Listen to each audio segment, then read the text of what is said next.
It's my pleasure to introduce Jesse Galef. He is the Communications Director at the Secular Student Alliance, a position which he took up earlier this year, and we are very excited to have him working with us. He has previously worked for the American Humanist Association and the Secular Coalition for America. He is a non-theistic spokesperson for print media. This says radio. Oh, it does say radio. But it said ratio. I was like, radio and national television. Today, this afternoon, I guess, he's going to be talking about the recent visit that the Secular Coalition for America took to bring non-theists to the White House. So, take it away, Jesse. Thanks. I'm going to keep this informal and short. I don't want to keep people from lunch too long. But there's been a lot of interest expressed in this White House visit that non-theists had through the Secular Coalition for America, a coalition of 10 non-theistic national organizations, of which the Secular Student Alliance is a founding member. We all went. We got contacted by the White House shortly after the Obama administration came into office. I believe they were having a conference call on fatherhood. And they had a lot of faith leaders come into the call, and they wanted to get their opinion.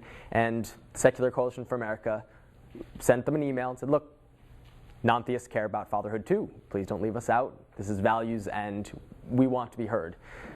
They got right back to us. The very next day, we got a phone call from Paul Montero with the Office of Public Engagement, and apologized for leaving us out, saying that he didn't even know we existed. In fact, would we like to come sit down and talk with him? That was back in 2009, I believe, in June.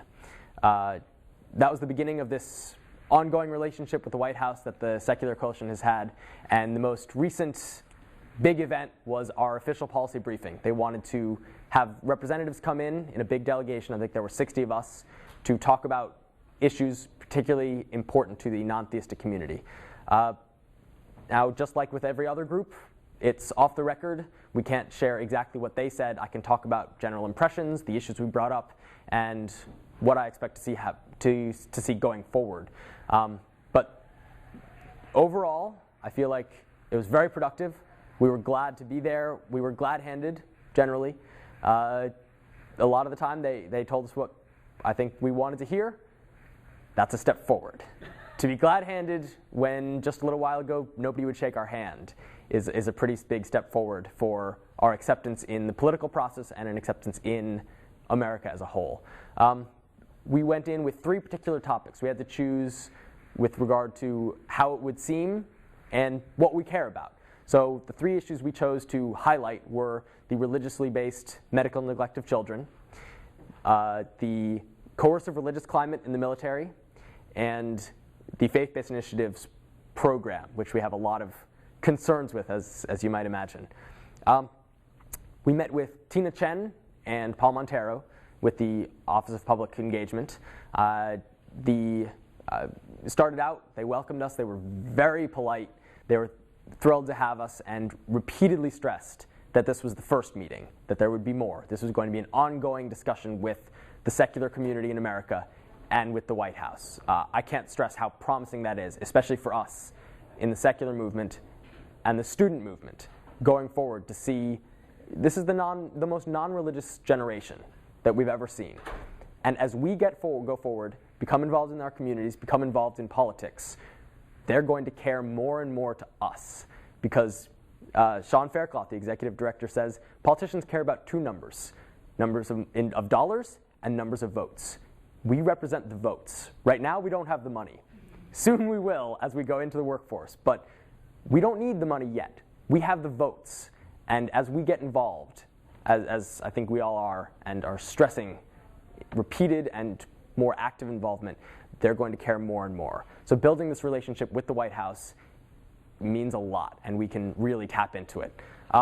With the religiously based child neglect, medical neglect of children, the issue was about the religious exemptions that a lot of states have. Now, it didn't used to be the case that states could give this exemption to religious abuse. There was a minimum standard that applied to all abuse, and if parents treated their children poorly, they got punished. It was in the Nixon administration, 74, I believe, that they decided to get rid of that. They said, you know what, let's get rid of this minimum standard and let states decide for themselves whether or not to grant religious exemptions. It's our position that states' rights might be okay, but no state should be allowed to sanction child abuse, even if it's religious. This is a clear privileging of religion, and it's an issue that Sean Faircloth feels very strongly we need to address. Children are not religious. They are the children of religious parents, and they need to be protected even if their parents are, for example, Christian scientists. We really wanted to have Liz Haywood come in. She has a harrowing personal story about being a Christian scientist. As a 17-year-old, her parents were very Christian, and she had a bone infection. She didn't even think about getting medical care, and she was in terrible pain for 10 months, bedridden. And the phrase that I remember in particular, in her written testimony is, some days I feared I would die, other days I feared I wouldn't. And she never even thought about medical care. But her friends knew what was going on, her parents knew, her neighbors knew, her school knew what was happening, and none of them reached out to contact the authorities to prevent what was happening. And we think that's unacceptable. We need to make it clear, reinstate the federal standard of the minimum care, and dissuade parents from doing this. Now, a lot of parents are going to try to do this practice anyway. I mean, if they're willing to see their child suffer, they think it's because it's what's best for the child. They're going to stick with prayer. But changing the law will encourage neighbors, friends, the schools to take action. So this is an issue we care deeply about for the children, and it's hard to object to. I mean, in the media... What happened to Liz Haywood? She lived, which is wonderful and pretty surprising given what happened. Her knee fused at an 80-degree angle, and she had to go on crutches for years. And I believe it was 2 years to the day before the White House briefing, she had it amputated. When we invited her to join us, she said it was practically divine providence or some fate. I don't think she believed in the religious term, but such a coincidence, she really wanted to get involved. Sadly, she couldn't because the weather prevented her plane from making it, but our legislative director, Sasha Bartov, read her remarks into the record. And it really seemed to affect the government officials. We met with Brian Samuels from the Health and Human Services Department, and it was his first week on the job, so I didn't feel like there was a great level of engagement with him. He was just getting involved, but again, this is the first step. We're going to be in contact in the future. The second issue, the coercive religious climate in the military. One of the members of the Secular Coalition is the Military Association of Atheists and Freethinkers, trying to provide support and community for non-religious service members. Jason Torpy, the president of it, and the founder, Kathleen Johnson, currently with American Atheists, read testimony.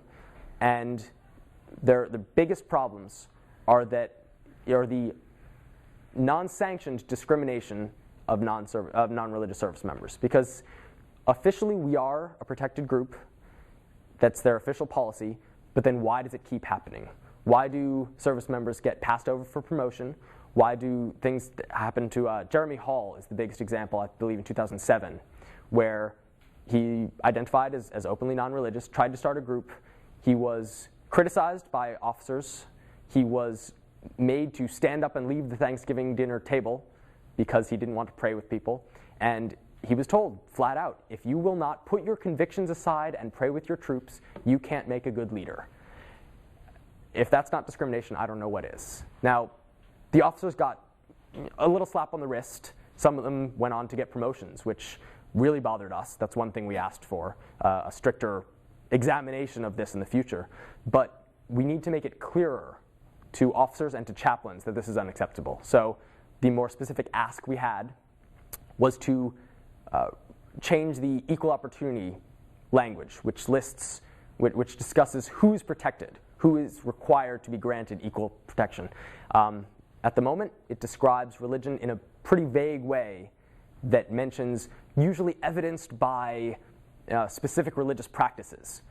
We have no specific religious practices, so a lot of the time officers don't understand that we deserve the same protections. So we came in with some pretty specific requests to change things, and we met with Bill Carr, I believe his name was, with the Department of Defense. and he seemed to get it. He really did. This is one of the most promising things I've seen happen. I know that Jason Torpey has had repeated phone calls in the future, going forward with this, addressing the issue. So we've already seen the networking happening, our side being heard in the process, and with follow-up. It's not just the glad handing, which we feared. It's glad handing with follow-up. I wish I could tell you more about what they talked about. I really don't know on the phone what they've been addressing, but that to me is very promising. The third issue is the faith-based initiatives, which I could talk about the policy for a long time and keep you from lunch. Instead, I will say that the main point is that now President Obama on the campaign trail said in Zanesville, Ohio, that if a religious organization is getting federal funds, they cannot use it to proselytize to who they're giving care to. They can't use it to discriminate on the basis of hiring or who they provide care for. And it has to be used for effective secular purposes. That's not currently being enforced. Some of the offenses happened under Clinton. It's not all Bush. Bush made it worse. He referred to he said that the purpose of the faith-based initiatives was to get rid of the obstacles to religious organizations getting money. Obstacles like the Constitution, like the First Amendment, things like that we say, yes, we need those up there, and Bush tried to eliminate them. So Obama clearly understood, he taught constitutional law, and yet, since coming to office, he has not acted on it. Their official policy is that they will go take cases on a case-by-case basis. What case is it appropriate for people to get better access to federal funding if they're religious? It's discrimination, plain and simple. We're asking for equal treatment. And this is the recurring theme. Religion shouldn't be granted special privileges. Secular Americans should be granted the same treatment, same opportunities as religious Americans. And that was our theme going into the White House visit for all of our issues. We're not asking for special treatment. We're asking for the same treatment, both on the specific policies and just the opportunity to talk with them. They have meetings like this for all sorts of faith groups. And the novelty of an atheist group going in got us attention. A lot of it, surprise, from the more legitimate media. And Fox News, on the other hand, had some more interesting takes. Sean Hannity railed against President Obama, saying that the president would never doesn't give this kind of privilege to religious groups. Factually false. Easily noticed that we say, well, Obama met personally with faith groups. He met with the Dalai Lama, and he sent some staff members to meet with us. Bill Donahue with the Catholic League, one of my favorite people in the world, of course, was railing against us as hate groups. How is it hateful to try to protect children and end discrimination? This is, I find it absurd. And we actually capitalized on that publicity. Being attacked is a great way to get publicity. That is what got me onto the Young Turks radio show, where the host, Cenk, has been attacked by Bill Donahue himself. So seeing, oh, Bill Donahue's attacking somebody else? Let's talk about that, is I think what really got me onto the show. Going forward, we're hoping to meet more. Oh, that was on the Department of Defense, the Department of Justice. On that particular issue, we met with Mazrin Bazraoui.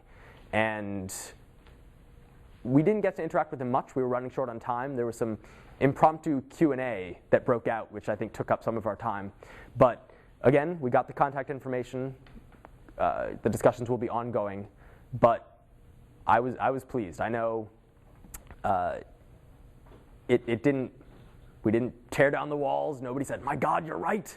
We'll change things instantly. But we can't expect that. No group can expect that. We're one part of the political process, one part of America. Sure, we're a pretty big minority, but we are a minority. And we need to temper our expectations. People ask what happened immediately, what we achieved. Well, recognition is what we achieved. We didn't achieve policy goals on the spot, but that should not be our expectation going in. Over the long process, we want to be heard. We want to be recognized and given the same treatment that religious groups get. And I think it was a big first step. As we join the communities, encourage others to come out as atheists and vote, call their representatives, lobby, get attention through the media, we will get more and more and achieve the policy goals that we didn't achieve on that particular day. So hopefully we'll have more of these, That was the impression I got. And perhaps some of you can come with us. We did take some students to represent the Secular Student Alliance in the delegation. So next time, maybe some of you can be there.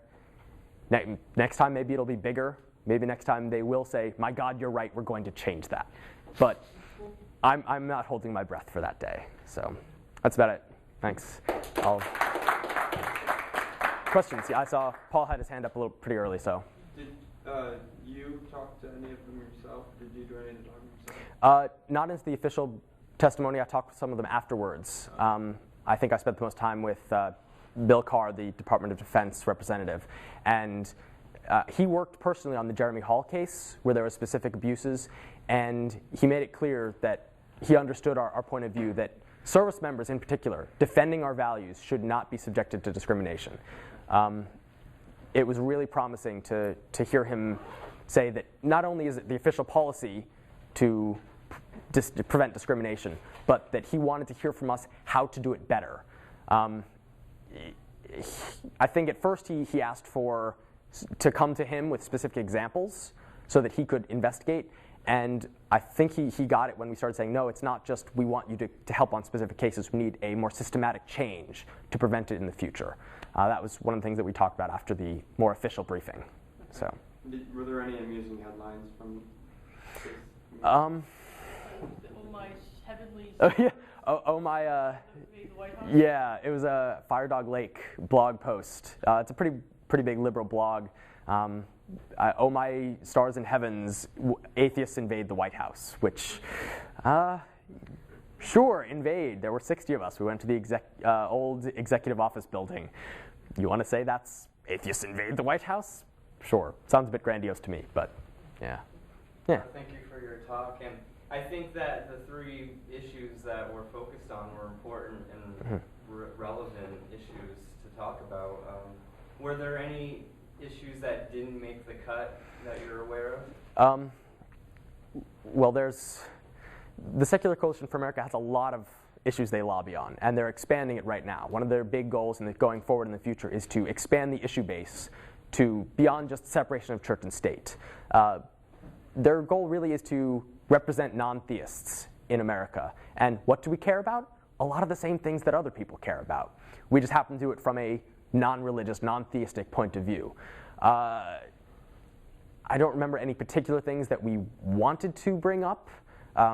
I know there was a lot of discussion going forward because I was with the Secular Coalition as some of this was being planned, but nothing we felt was too edgy to bring up.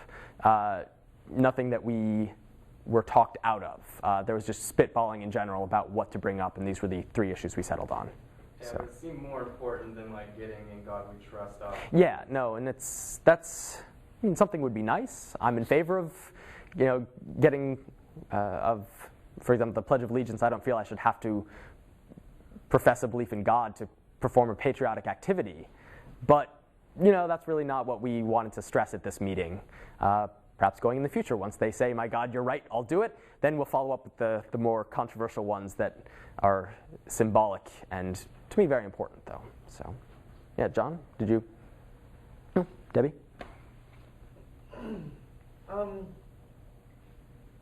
One thing that I don't think the student movement has addressed much yet is the influx of veterans into colleges right now, the significant increase in veterans.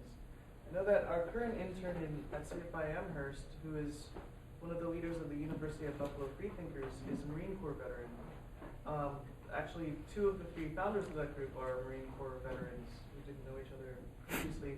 And I think the current leader of the University of Illinois, Champaign-Urbana group, is also a veteran. What? Edward Clint? Oh, is he not there? Clint? Edward Clint? Yeah, and I wonder, Jason Torby, I met actually the same summer I met August Brunsman in 2000 as he was a CFI intern that summer. I don't know what his student involvement was beyond that. I didn't really talk with him much that summer. But I wonder what the student movement can do to support MAP or support veterans or get veterans involved or provide services for veterans. I know. What about that? Or if anyone has veterans in their groups.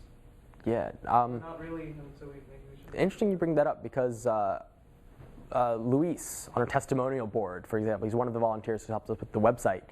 I was surprised to see his picture and realize he was older than I expected, and I found out it's because he was in the military and then went back to school. Right. So and there are a lot of those it's right now. yeah, it's happening more and more, in both directions, of course. So we have secular students who go on to join the military and military personnel who come back to school. So it goes both ways, and I know we have good relations with the Military Association of Atheists and Freethinkers, obviously. Jason Torpy was an Ohio State alum. Was he in a secular student group? He was first in Students for Free Thought at the time. So that is on a personal level, but on an organizational level, I know we have referrals where the members of MAF are told about us, and we can help reach out to them and say, by the way, here's a community for you. What would you like to be involved? Could we convince you to join if you're interested?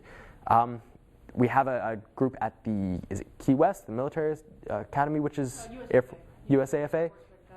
So we have groups on those places, but I don't know if we're doing specific outreach beyond working through MAF. August might be able to give details of projects I'm not aware of, but we do. We work with. This doesn't reach out to military students per se. We do work with MAF to do fulfillment for the care packages that they put together.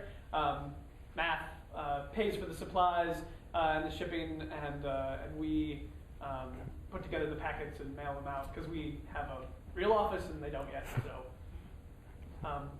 I guess partly what I meant by the student movement was beyond, what you at SSA headquarters are doing with MAP. Sure. Because I also, at CFI and her headquarters work on that level, but I wonder what groups are doing, what resources we provide to our affiliated groups, what resources maybe we should think of providing, or maybe it's not really that. Maybe there are enough people involved and it's not really something we should be thinking of, except for kind of directing people to MAP. I do know there was one, I remember getting to be friends with one student while I was at Ohio State who was in ROTC at Ohio State, and also a very low-key member of Students for Free Thought. She was always terrified that one of the people that outranked her would see her at a meeting like that, and she said she was completely unable to be out as an atheist in ROTC, and just having the community was good. But I think it's a very valid question, and we should consider what we can offer. Maybe we should just talk to Jason? Yeah. See what he thinks. Woody. Two questions that were brought up. When you lobby, probably one issue is better than two, and two issues is better than three, and anything more than three is counterproductive. If you think about the menu that you walk into the fancy restaurant and you sort of decided on what you want, and then the waiter comes on and says, hello. Specials. I'm Francis, I'm your waiter, and then goes through the specials. There's no way you remember. By the time you get to the third one, you don't remember the sauce of the first one, and the fourth one, you don't even remember what the first one was. So that when lobbying, or maybe doing many sales kinds of jobs, laser-like focusing, and it almost doesn't matter which you pick, they're more likely to pay attention to fewer, to actually pay attention to fewer than any attention to lots. So I would urge you to keep that in mind, and that was one of the reasons why the Secular Coalition for America cut it into three discussion points. I know. But it was a good, valid question. I don't actually remember what got eliminated. I asked once new, but that was the first thing on the menu. The other thing is Debbie's question I thought was very interesting. Jason was indeed at the LSU, but he was OSU as a graduate student. Yep. As an undergraduate, he was at the U.S. Army Academy at West Point. And the question is, and I had never thought about this before, is there a way to put Secular Student Alliance at West Point and in Annapolis and at the Air Force Academy? There's one at the Air Force Academy. That is so cool. Yeah. That's fabulous. We're Those guys delighted were to support it. Those guys were the real biggest. Yeah. I wish I could say we're going smoothly. They're having a rocky time. That's why it's important. But They're the first ones to have that, as opposed to the other branches. Yeah. so regarding That people in the movement can do to help them? They're looking for speakers. Situation. Yeah, they Are they looking looking for speakers? They're struggling right now with finding their place within the academy, and what student organization body they're associated with. And I don't know that there's much that we can do to help that process, unless you're intimately familiar with the Air Force Academy and its workings. Mikey Weinstein is. Yeah, true. But that's the bigger problem they're trying to sort out right now. They did just start a pagan club there, and I figured that as the pagan club worked out its beef with USAFA, that maybe the SSA C5 group could also figure out, what they're doing, what not to do, what they should do. That's good. It's a good idea. Following the pagan club's example. I just wanted to briefly address the idea of the laser-like precision in focus. I think if it were a lobbying trip, we would have wanted to focus on 1 and possibly 2. Given that this was more of a public recognition event, I feel like 3 was still appropriate because we were making deliberate asks, but not with the expectation of sitting down and discussing policy with them to the goal of getting it done right then or anything like that. So bringing in 3 issues I feel was appropriate. If we do have, when we do the individual lobbying trips, I'm sure it's more focused. So. Yeah, John. So super liberal Democratic senators and, well, not so much senators, House of Representative members will often agree to say bad things about policies that their more conservative colleagues want to do in order to help them make their stance more tenable. They can position themselves against a bill to make people say, oh, well, if the liberal Democrats hate it, it must be a good thing. This is something that they were talking about on CNN a couple days ago. And I was wondering if there's any way that we can kind of work the same way in terms of either actively supporting things that, because we have issues. You talked about the issues that are most important to atheists and free thinkers, and to be honest, my first issue is healthcare.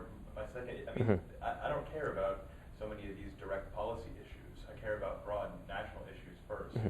We do work in coalitions. A lot of coalition work with CARD, the Coalition Against Religious Discrimination, for example. I know. Again, strange bedfellows. We work with the Joint Baptist Committee on separation of church and state things. I would hesitate to ever be on the record ingenuously supporting something. I didn't see the CNN report you're talking about, but we're already in a place where people don't like what we're supporting. So if we attacked something we sort of like to give it cover, I think it would confuse people more. The disingenuous aspect might be good in politics. We're a nonprofit who, all of us are nonprofit groups, who's a little more idealistic, I think, than just trying to get the mission accomplished. Right. I'm not saying we should lie about our policies. There are certain issues that we have in our stable, I would guess, that would allow us to do that. But anyway. We can talk about that, because it's... I was a political science major, and it's an intriguing idea. So that's it. Let's get lunch.